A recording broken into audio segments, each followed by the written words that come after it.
Hello friends, आपके अपने YouTube channel MIM news bulletin में आपका हार्दिक स्वागत है। बिहार में करीब 2.5 लाख शिक्षकों की नियुक्ति के लिए आप लोग जानते हैं कि BPSC परीक्षा का जो है पूरा इंतज़ामात जो है किया जा रहा है और जो 7वें चरण की शिक्षक बहाली है उसके भी जो अभ्यर्थी हैं कहीं ना कहीं वह भी इस परीक्षा से होकर गुजरेंगे। इसको लेकर उन्हें इंतज़ार है BPSC एग्ज़ाम की परीक्षा तिथि का, सिलेबस का, रिक्तियों का और साथ ही जो आकर्षक वेतनमान की बात शिक्षा मंत्री ने कही थी उसका भी। तो आप लोग देख लीजिए कि बिहार सरकार ने किस प्रकार से मतलब ऑफिसर लेवल की आपकी जॉब होने वाली है, ऐसा कहा था, आकर्षक वेतनमान भी कहा था। लेकिन ये जो सैलरी का जो पूरा ब्यौरा यहाँ पर दिया गया और जो रिक्तियों की संख्या, प्रशासनिक पदवर्ग समिति की जो बैठक आज 24 अप्रैल 2023 में जो कार्रवाई हुई थी उसका आज जो नतीजा सामने निकल कर आया है। इसके अलावा हम बात कर लेंगे इस वीडियो में कि जो परीक्षा कैलेंडर है BPSC का उसको भी जारी कर दिया गया है और क्या उसमें शिक्षा विभाग के लिए यानी कि 7वें चरण के बहाली के अभ्यर्थियों के लिए और नियोजित शिक्षकों के लिए जो परीक्षा लेगा BPSC उसकी डेट फाइनलाइज हुई है अभी या फिर नहीं। पहले इन रिक्तियों को देख लेते हैं और सैलरी देख लेते हैं। देखिए, प्रशासनिक पदवर्ग समिति की जो बैठक हुई है उसकी पूरा यहाँ पर ब्यौरा दिया गया है, कितने पद स्वीकृत हुए। तो 1 to 5 में यदि हम बात करें तो प्रारंभिक मूल वेतन 25,000 रुपये मात्र यहाँ पर लिखा है और पदों की संख्या करीब 85,477 बताई जा रही है। वहीं 6 to 8 में 28,000 होगा प्रारंभिक मूल वेतन, यानी कि जो बेसिक सैलरी होती है आपकी वह 28,000 होगी। तो टोटल मिला के आप लोग समझ सकते हैं कि सैलरी आपकी लगभग 40,000 के अराउंड बनेगी। और पदों की संख्या यदि 6 to 8 में आप देखें तो 1745 है, बहुत कम है ये, जैसा पहला हमने अखबारों में देखा था। तो 6 फेज़ की जो भी वैकेंसीज़ बची थी उसको आगे फॉरवर्ड अभी नहीं किया गया है, केवल इतने ही पद जो है स्वीकृत हुए हैं। तो ये बहुत ही बड़ी एक मतलब बहुत परेशान करने वाली खबर है, क्योंकि 6 to 8 के जो बहुत सारे अभ्यर्थी अलग अलग विषयों के हैं, खासकर जो सोशल साइंस के अभ्यर्थी हैं 6 to 8 में भी बहुत ज़्यादा है। और ओवरऑल सीट्स यहाँ पर सिर्फ 1745, पूरे ज़िले में नहीं पूरे राज्य की बात यहाँ पर की गई है। और सैलरी भी बहुत ही कम है, जैसे कि आकर्षक वेतनमान की बात की गई थी, अट्रैक्टिव सैलरी पैकेज होगा, नियमित शिक्षक होंगे तो उनके बराबर हम लोग सोच रहे थे कि 80,000 1 लाख इतनी सैलरी हो जाएगी, तो ऐसा कुछ भी नहीं है। वहीं इस लेटर को आप यदि नीचे देखेंगे तो जो 11-12 है यानी कि सीनियर सेकेंडरी के लिए जो STET पेपर 2 वाले अभ्यर्थी हैं उनका जो प्रारंभिक मूल वेतन है वह 32,000 होगा। और इसमें काफ़ी ज़्यादा पद जो हैं स्वीकृत भी किए गए हैं, 57,618 पदों की संख्या है, तो काफ़ी अच्छी है। 9 to 10 में यदि बात कर लें STET पेपर 1 वाले जो अभ्यर्थी हैं उनकी बेसिक सैलरी 31,000 होगी और 33,186 यहाँ पे पद स्वीकृत किए गए हैं।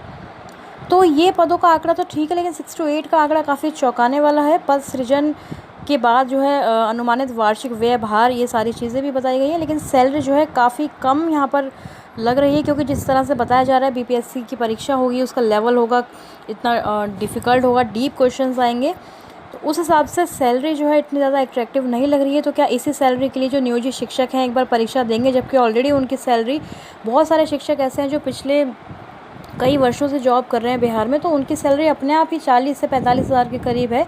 और इसी वजह से उन्होंने प्रधान शिक्षक, प्रधानाध्यापक का भी फॉर्म फिल नहीं किया था, क्योंकि उनको पता है कि उनकी सैलरी इतनी ही है या फिर 1-2 साल में उतनी ही हो जाएगी। तो क्या अब इस सैलरी के लिए वह ये BPSC की जो कठिन परीक्षा है इससे गुजरेंगे, ये आप लोग अच्छी तरह समझ सकते हैं। तो शिक्षा मंत्री की जो बातें थी सारी झूठ नज़र आ रही हैं कि अट्रैक्टिव सैलरी होगी। वहीं दूसरी तरफ BPSC की जो डेट है, जो परीक्षा तिथि है, उसको लेकर भी लगातार संशय बना हुआ है। तो ये अखबारों ने आज जो है प्रकाशित भी कर दिया। इसमें यहाँ पर लिख भी दिया कि BPSC द्वारा ली जाने वाली प्रमुख परीक्षाएं और उनकी तिथियां जो हैं इस साल के लिए जारी कर दी गई हैं। BPSC करीब 57 परीक्षाओं के माध्यम से इस वर्ष लगभग 46,000 रिक्तियों पर नियुक्तियां करने वाला है। तो देखिए, लगभग 46,000 रिक्तियों पर यहाँ पर नियुक्ति करेगा BPSC। और केवल यदि हम नियोजित जो शिक्षक अभ्यर्थी हैं, अगर सिर्फ 9 to 10 की बात कर लें या फिर 11-12 की बात कर लें, तो वह 50,000 से ऊपर है ये संख्या। तो इतनी ज़्यादा बहाली पहले तो BPSC कंडक्ट करेगा कैसे एग्ज़ाम, इसको लेकर पहले ही लगातार सवालिया निशान खड़ा हुआ है। वहीं नए एग्ज़ाम कैलेंडर में जो अभी BPSC की संयुक्त प्रतियोगिता परीक्षा होती है उसमें भी सारी चीज़ें यहाँ पर दी गई हैं कैलेंडर के थ्रू। अभिलेखाकार, निदेशक हों, सेरेमिक इंजीनियरिंग हो, और जो भी एग्ज़ाम BPSC कंडक्ट करता है, पूरा डेटा, पूरा कैलेंडर जो है यहाँ पर दिया हुआ है। न्यायिक सेवा के लिए लेगा, टाउन प्लानिंग सुपरवाइज़र के लिए, सहायक बीपीएससी के लिए बहाली होगी। तो ये सारी परीक्षाओं का जिक्र यहाँ पर किया है, लेकिन लिखा गया है कि जो करीब 2.5 लाख शिक्षकों की नियुक्ति के लिए शिक्षा विभाग की अधियाचना का अभी तक बीपीएससी को इंतज़ार है। तो इस कैलेंडर में अभी तक नियोजित शिक्षक और जो 7वें चरण के शिक्षक अभ्यर्थी हैं उनकी परीक्षा को स्थान नहीं मिला है। तो क्या हम ये समझें कि इस वर्ष बीपीएससी परीक्षा नहीं ले पाएगा? क्योंकि यदि परीक्षा लेगा भी तो उसको कम से कम 2.5 लाख शिक्षक अभ्यर्थियों के लिए और नियोजित शिक्षकों को मिलाकर कितने सारे अभ्यर्थियों का है, कैंडिडेट्स का उसको एग्ज़ाम लेना है। क्या उसकी तैयारी बीपीएससी इतनी जल्दी कर पाएगा? क्योंकि इतने ज़्यादा मतलब इतनी ज़्यादा संख्या में ये अभ्यर्थी हैं और नियोजित शिक्षक हैं कि इनका एग्ज़ाम इस साल तक लेना बीपीएससी के लिए बहुत कठिन लग रहा है, क्योंकि ऑलरेडी उसका जो पूरा कैलेंडर है वह बुकड है दिसंबर 2023 तक। तो हर तरफ से जो है निराशा हाथ लग रही है अभ्यर्थियों को। एक तो सैलरी इतनी कम, ऊपर से इस परीक्षा के नाम पर इतना लंबा इंतज़ार, ना तो कैलेंडर में जगह मिल रही है, ना बीपीएससी सिलेबस ही जारी कर रहा है। तो कहीं ना कहीं जो है भविष्य 7वें चरण के अभ्यर्थियों का सबसे ज़्यादा अंधकार में होता हुआ नज़र आ रहा है, क्योंकि शिक्षक जो हैं ऑलरेडी चलो इन सर्विस हैं, टीचर्स हैं, वह उनको सैलरी मिल रही है, लेकिन जो अभ्यर्थी एसटीईटी, बीटीईटी और सीटीईटी पास बैठे हुए थे इतने वर्षों से, एक बार फिर से सरकार ने उनको ठगने का काम किया है और लगातार कर रही है, क्योंकि सरकार जान रही है कि कोई भी अब जो है विज्ञप्ति की मांग नहीं कर रहा है। हर कोई बीपीएससी परीक्षा, नियमावली इन सब में उलझा हुआ है। शिक्षक अपना अलग विरोध कर रहे हैं और शिक्षक अभ्यर्थी जो है बेचारे इंतज़ार कर रहे हैं कि ठीक है, परीक्षा अगर बीपीएससी को लेनी है तो हमें सिलेबस जारी करो, हमारी जो परीक्षा तिथि है उसको जारी किया जाए। तो काफ़ी ज़्यादा असमंजस की स्थिति है, अभी कुछ भी कहना मुश्किल है। रिक्तियों की संख्या सबसे ज़्यादा सवालिया निशान खड़ा कर रही है। जो 6 to 8 में केवल 1745 रिक्तियों की बात यहाँ पर जो पहले अखबारों ने प्रकाशित की थी, वह कहीं ना कहीं अब सही होती हुई नज़र आ रही है, क्योंकि स्वीकृत कर दिया गया है इतने पदों को। तो देखना होगा आगे बहाली जो है सरकार कब करेगी। अब तो बहुत ही मुश्किल लग रहा है कि साल 2024 में भी या फिर 25 तक भी सरकार इस बहाली को कंप्लीट करेगी, क्योंकि बीपीएससी परीक्षा का कैलेंडर ऑलरेडी फुल है। इस साल बीपीएससी ये एग्ज़ाम लेगा, इसकी भी बहुत कम संभावनाएं हैं।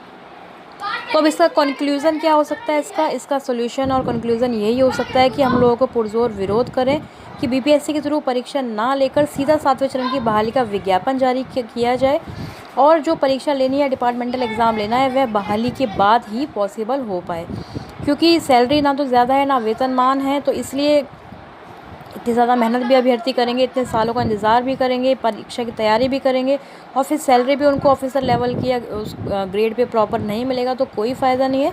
इसलिए हम सभी को अब यही प्रयास करना है कि बिना परीक्षा के 7वें चरण की बहाली का विज्ञापन किस प्रकार जारी किया जाए, इसी को लेकर आगे की रणनीति बनाएं, क्योंकि परीक्षा के नाम पर तो सरकार ने बहुत ज़्यादा अब ठगना शुरू कर दिया है, और अब कोई आंदोलन, कोई विद्रोह भी किसी काम का होता हुआ नज़र नहीं आ रहा है, क्योंकि लगातार वह लोग क्वालिटी एजुकेशन की बात करते हैं, और क्वालिटी एजुकेशन, गुणवत्तापूर्ण शिक्षा देने के नाम पर उनका कहना है कि जो शिक्षक ऑलरेडी पढ़ा रहे हैं वह शिक्षक कहलाने के लायक नहीं है, इसीलिए वह बीपीएससी के थ्रू परीक्षा लेना चाहते हैं।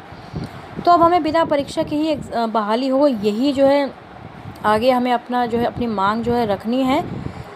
तो अभी के लिए यही अपडेट थे। आगे की जो भी अपडेट्स आएंगी 7th फेज़ की आपके साथ लगातार शेयर करेंगे अपने चैनल MIM न्यूज़ बुलेटिन पर। तब तक चैनल से आप जुड़े रहें, सब्सक्राइब ज़रूर कर लें। Thank you for watching.